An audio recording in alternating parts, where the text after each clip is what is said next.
All right. Hello, everyone. Happy Monday. Happy Labor Day.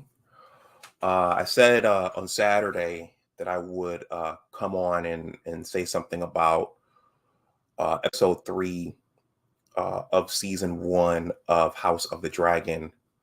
And I was rushing on Saturday so that I could finish up before the Michigan football game started. And I was having some technical difficulties on Saturday. So, uh, for folks who wanted to say something. I know one individual wanted to, I think, have a discussion about it, an inclusive discussion about this. I did say that I would do something on Monday, so here I am. I don't know who all is going to drop in for this one. It could be that more folks watch on the playback. That's possible. It's a holiday, and other content creators are going. So, and I want to thank the master teacher for sharing this on Saturday. I'm sorry. I want to thank the master teacher for sharing this on Saturday on his platform, and encouraging folks to come over. Let me make sure this looks good. As I said, I was having some, but I think a lot of folks were having technical issues over the weekend. A lot of streams and a lot of channels were having issues.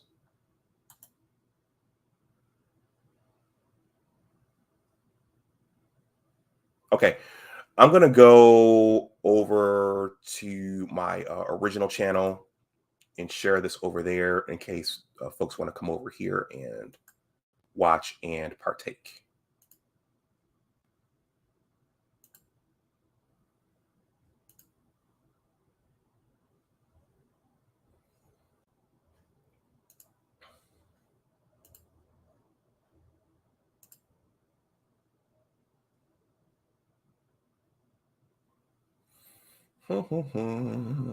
Okay, there we go. I can see myself over on my original platform. Whoever that is watching, go ahead and you can go ahead and shout yourself out in the chat. Or maybe that's me.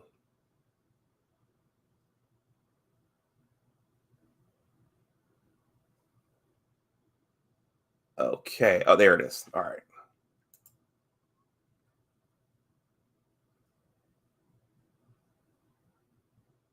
Waiting on something here. Waiting. Okay. Ooh.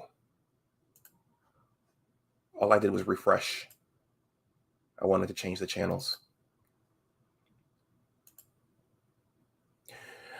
As I changed the channels here, I also started watching The Rings of Power. I think it was Friday night. It was either Friday night or Saturday night. I got about halfway through, and I didn't finish.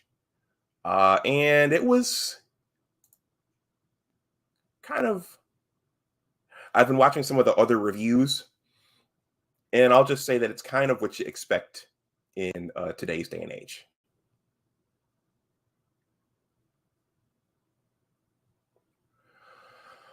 All right.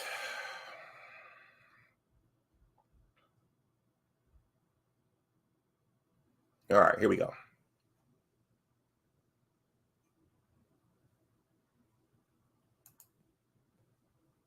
All right, there's my community tab.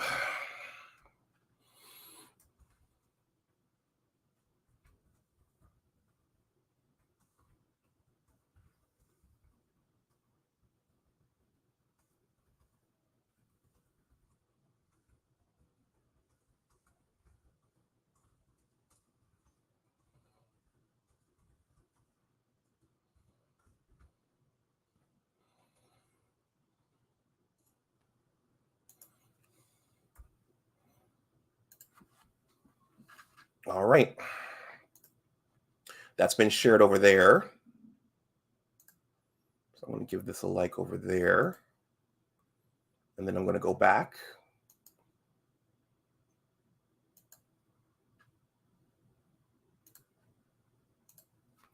All right, I'm going to play the intro, and on the other side, I will jump right in.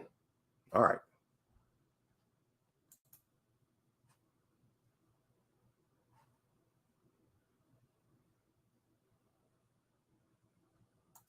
I will see you after the intro.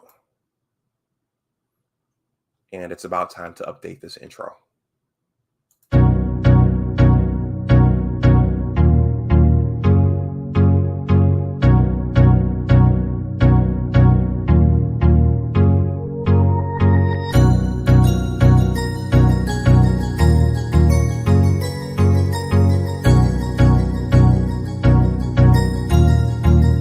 That's good.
All right. Hello, everyone, and back to my channel. My name is Dr. Anwar Youssef Dunbar, and this is Big Discussions 76 Entertainment and Media.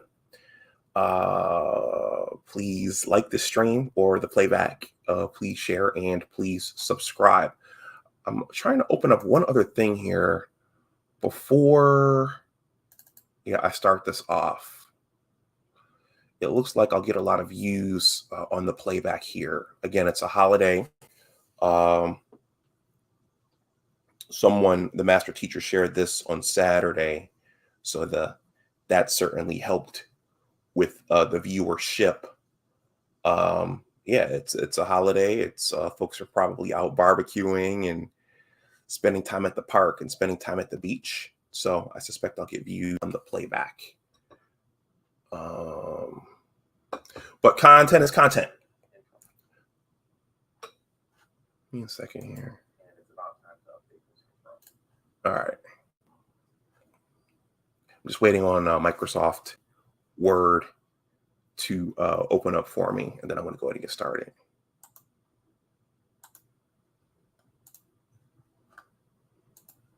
I learned the hard way on this computer on Saturday that you can't run too many things at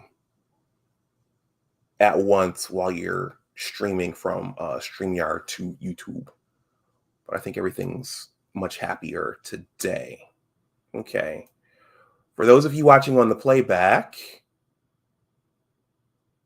if you want to make a donation to the channel, that information is below in the description box, but it's also here. Okay. All right, that just pasted over. All right, before I jump in, again, I want to thank the master teacher for sharing this on Saturday. There are several keys to being a successful YouTuber. Part of it is creating really good content, really creative content, and content that really resonates and grabs people. And part of that is collaboration. when you collaborate, you get you get the endorsement, especially if the person has a bigger platform. You get the endorsement of the person you're collaborating with, and you also leverage their network. So I want to thank the master teacher for sharing this on Saturday, and I also want to thank Dr. Tia Johnson several weeks ago for our discussion on Wakanda Forever. I saw my subscribership go up um, during that stream and then after that stream. So thank you very much to those two gentlemen. Okay, last night was HBO Max. Was it HBO? Well, I watched it on HBO Max via Cox, and they aired episode 3 of season 1 of House of the Dragon. And well, I'm sure everybody, if you're in this entertainment and media space, you know what House of the Dragon is. You know that it is a part of the Game of Thrones story written by George R.R. Martin. So I did a little something on episodes 1 and 2 on Saturday. So I decided to come back on my day off and do say some words on episode 3. So I'm going to bring up the Targaryen family tree, and then I'm going to go through my points here. And then it looks like I don't really have a crowd right now, so if no one shows up and wants to say anything, I'll just wrap it up and get on with the rest that I have to do on my day off today. So I'm going to pull up the Targaryen family tree.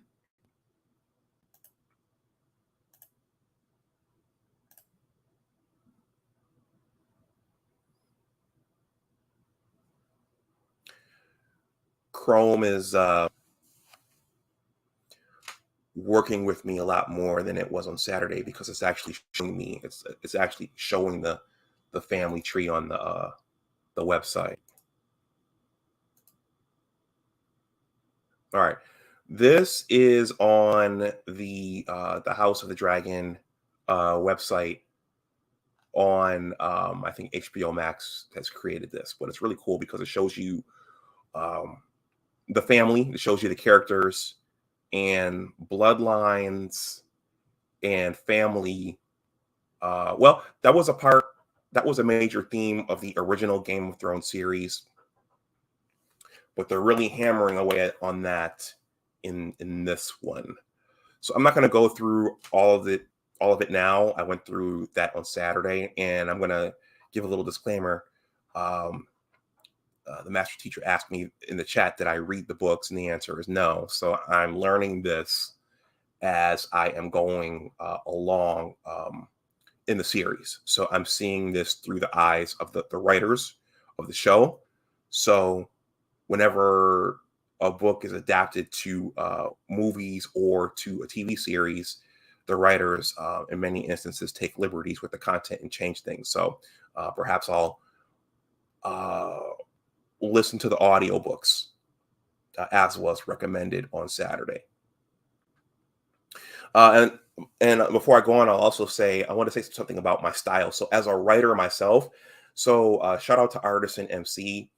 There are people who are much more knowledgeable on comic books and fantasy. I mean, I know what I know, but there are individuals who are much more knowledgeable on some of the nuances and some of the histories of some of these things. And so they come at it from a certain angle. My background is that of a writer. So whenever I watch these stories, I'm always looking to see what the stories are trying to tell us and what the writers are trying to tell us and what the writers are trying to communicate over towards us. So that's how I look at things, and that's how I view these things. So episode 3 was entitled Second of His Name. And I think the significance of that title might have something to do with Daemon Targaryen. If you look at this Targaryen family tree here on the HBO website. It keeps resetting to its initial magnification. Okay, so if you look at this family tree here, you can see that Daemon Targaryen is the brother of Viserys Targaryen, who is the king of Westeros in this installment. And one of the themes that they've laid out and that they've written out in episodes 1 and 2 is that Daemon wants to be the heir of Viserys. And Viserys in episodes 1 and 2, but particularly in episode 1, he's struggled with creating a male heir to succeed him as the king. And that was part of how his wife died, because they had made several attempts at conceiving a male heir, and then they tried one more time and she wound up dying. I'm not going to go into all the details. It's a little grisly. It was very sad, very brutal. But that's an underlying theme of the show thus far. And also, I'm going to point to Corlys Velaryon, who is married to Viserys' cousin, Rhaenys Targaryen. They have 2 children, Laena Velaryon and Laenor Velaryon. And in episode 2, Corlys recommends to Viserys, why don't you marry my daughter, Laena Velaryon? She'll help you proliferate your line. We'll have and that will also be a show of solidarity between House Targaryen and House Velaryon. Now over here, the King's Hand, Otto Hightower, he recognizes that Viserys is grieving over his wife's passing, and also that he does not have his male heir. So Otto says to his daughter, Alicent Hightower, why don't you go keep the king company? Why don't you go comfort him in his time of need? So gradually they show that there's a bit of an affinity and a bit of an affection growing between King Viserys and Alicent. So at the end of episode 2, he says, I chose my new wife. It's going to be Alicent. Okay. So in doing so, he spited Lord Corlys here because he seemingly rejected his daughter. And at the end of episode 2, you see Lord Corlys going over to Daemon and saying, we should partner. And also for the second born, you're not automatically given your just due. You have to go make it and earn it for yourself. I mean, he didn't say it in those words, but I'm saying that to say that in the aftermath of Viserys choosing Alicent, there were hard feelings on Corlys's part. Daemon already had hard feelings because Viserys chose Rhaenyra here as his successor throne. So you have 2 men feeling a little upset and a little slighted. So now they're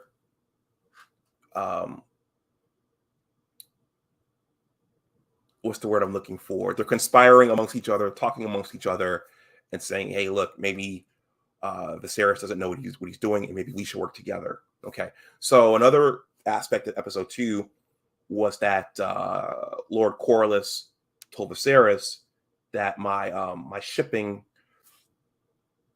fleet of ships is being decimated by the Crab King. I believe it was the Crab King or the Crab Lord or something or other.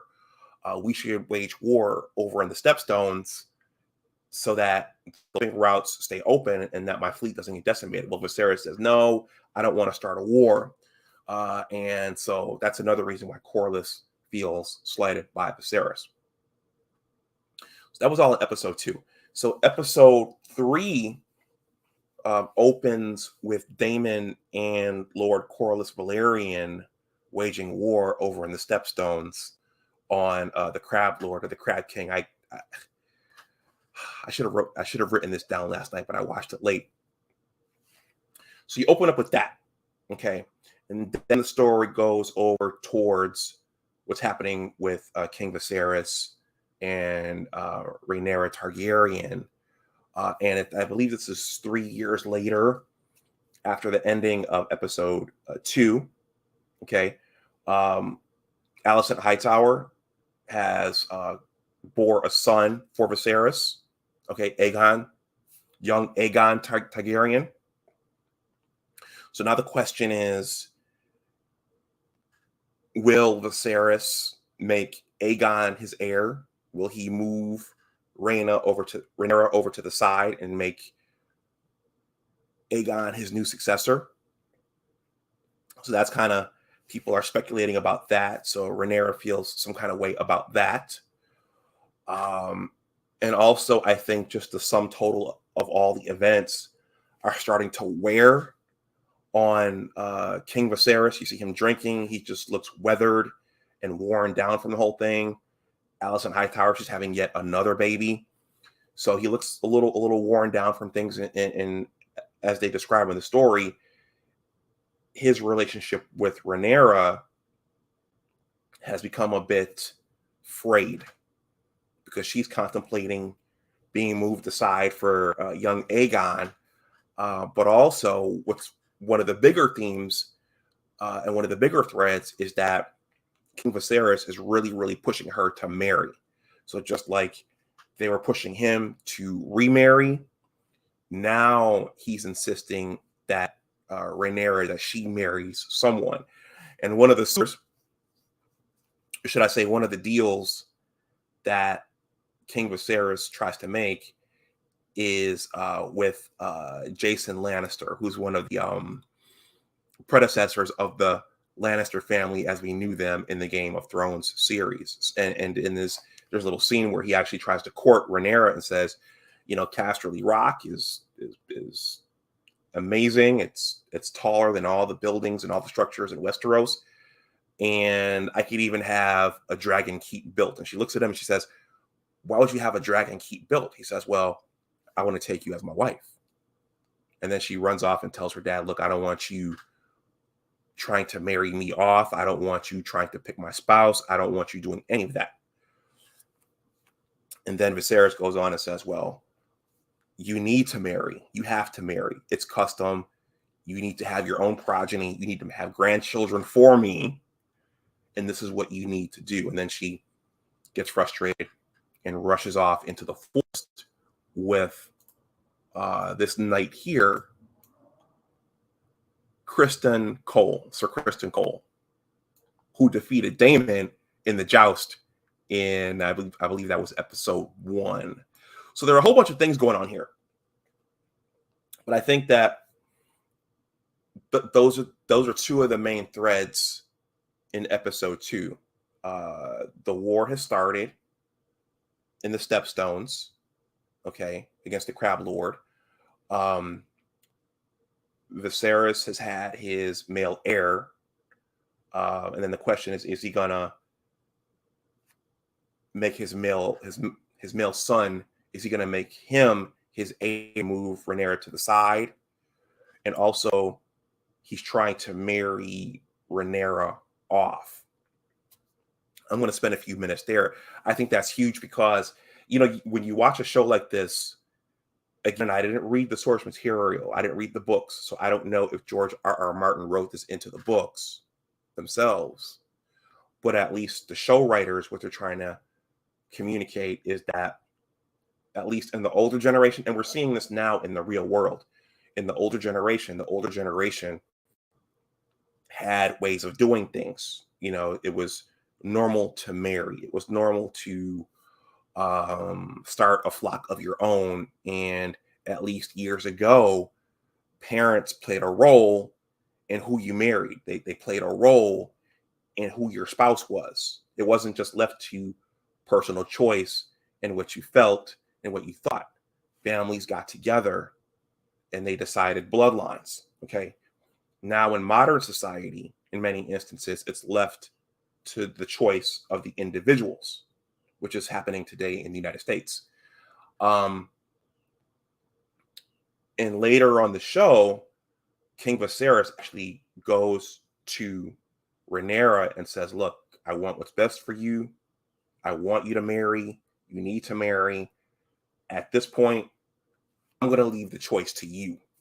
Okay. And it dawned on me this morning as I was making my oatmeal and doing different things that might be a commentary on modern society.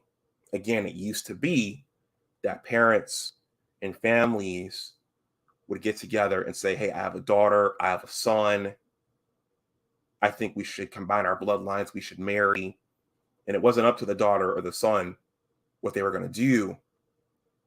And then as we've gotten into our modern age, now the daughters and sons are picking each other and choosing each other, regardless of what parents think and regardless of thoughts of combining family bloodlines and consolidation of wealth. So I thought that was huge that Viserys would tell his daughter, you choose your husband, just marry. Okay. What I think is going to happen, and those of you who are watching, please hit that like button if you haven't. What I think is going to happen is that I think Rhaenyra is going to choose Sir Criston Cole. I think that's going to be the husband she's going to choose.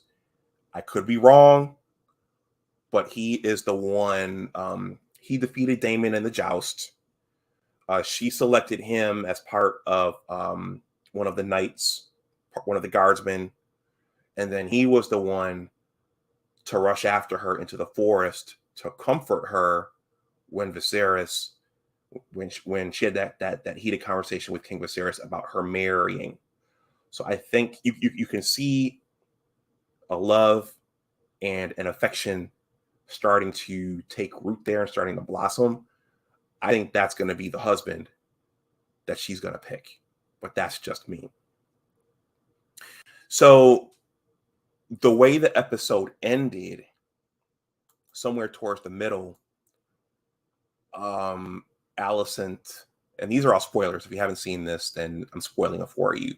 Somewhere in the middle, Alicent goes to Viserys, who's sitting in his room drinking and pondering everything. She goes to him and says, Rhaenyra doesn't want you to choose who her spouse is going to be. She's going to want to choose her own spouse, number one. And then there's a communication from Daemon and Lord Corlys out of the Stepstones asking for support, asking for help.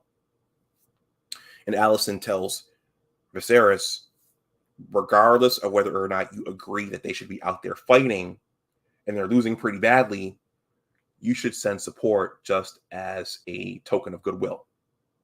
So at the end of the show, King Viserys sends his messengers out to the Stepstones to Daemon, and Daemon and Corlys, they're talking amongst their armies, and they're saying, look, every time we attack these guys, they retreat back into the caves.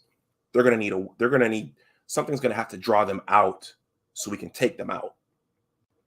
But we're losing and we're running out of options. Okay. So then King Viserys's messengers show up to the Stepstones. The messenger gives Daemon the message. Okay. Daemon reads it. He looks at the messenger and he starts wailing on the messenger. He starts beating down the messenger, and everybody's kind of like, dude, what are you doing? And then they show Daemon rowing over to the shores to make himself a target for the army. And then the Crab army comes out, they attack him. And then the Crab King, or the Crab Lord, all the while his men are attacking Daemon, he's looking up at the sky, looking for a dragon, looking for the dragon to come and decimate everybody. And then in a King Leonidas type fashion, Daemon takes out the army. Daemon starts to neutralize the Crab Lord's army, and then Lord Corlys's men, they all come in and join the battle. And then the dragon comes in and starts eviscerating everybody. And then Daemon sees the Crab retreat into a tunnel. He chases him into the tunnel. And then at the very end, they show Damon running out with the Crab Lord chopped in half, signifying that he had won that battle and he had succeeded in his mission. And he did it without the help of his brother. And I think so I think that act of him rejecting his brother's help and then him succeeding in securing the stepstones, I think that going forward, that's going to empower him, that's going to embolden him, and that's going to, as the series goes on, that's going to further proliferate the fracture between Damon and Viserys. So that was episode 3. So he's basically going to with that act gave his brother the middle finger, and you see an all-out mutiny between Lord Corlys, Damon, and King Viserys. Okay, I see that the numbers jumped up. I suspect this was shared. The master teacher might have shared this on his channel.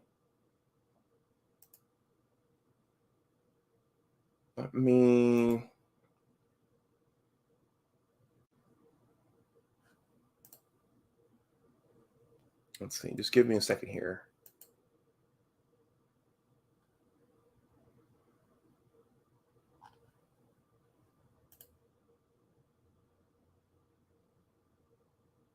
Yeah, sometimes you get notifications when someone shares your stream, and then other times you don't. I don't see a notification that he shared it. Normally, when a bigger platform shares your stream, the numbers start to shoot up. Boom, boom, boom, boom, boom, boom. But I saw the numbers jump up and the numbers jump back down. So folks jumped in and jumped out. Hopefully, they whoever jumped in hit that like button, because that helps with the engagement. So, I think I'm going to wrap up. Those are my impressions, and those are my thoughts. Those are my thoughts and impressions of episode 3. So, okay, the Targaryen family, it's further fracturing. Whether you're talking about Daemon and Viserys, whether or not you're talking about Rhaenyra and Viserys, though she probably will marry,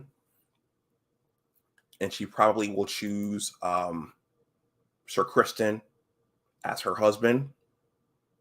And now, I think you're going to see a further fracturing in terms of Daemon and Lord Corlys from Viserys. So, I think, there's no one in the chat. So I think I'm going to stop this because I have some other things to do here. Dr. Dunbar is a busy man.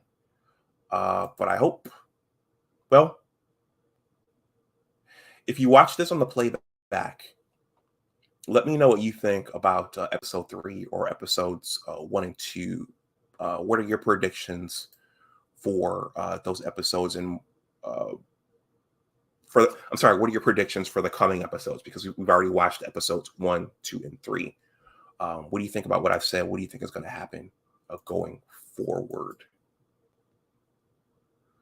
I did watch, as I said in the beginning, I did watch half of episode 1 of The Rings of Power over on Amazon. It was late, so I didn't finish it. But it looks like,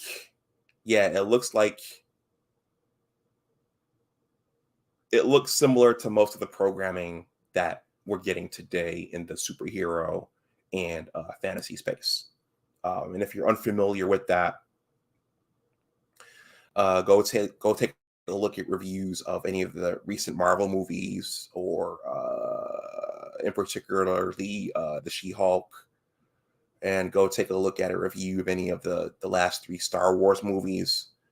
But it's, from what I saw of the Rings of Power, it looks kind of like that. So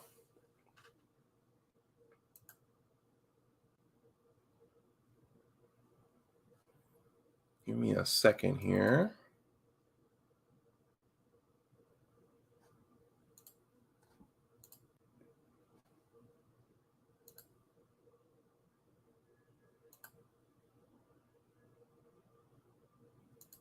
Okay, that's taking its time loading up.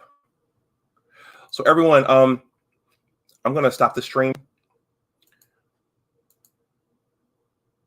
I saw another comment come through. I'm going to stop the stream.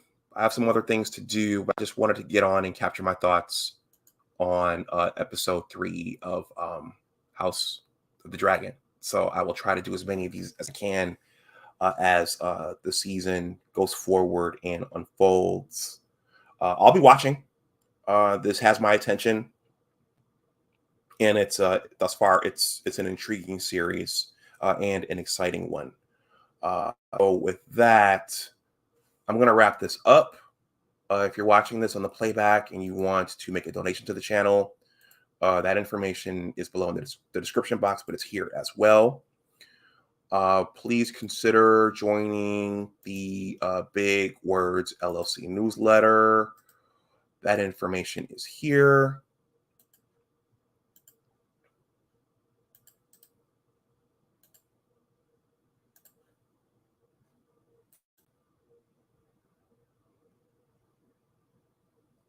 That information is here. And with that, everyone stay safe out there. Please like, share, and subscribe. And as always, remember that your attitude determines your altitude. Take care, and I will talk to you then. Bye-bye.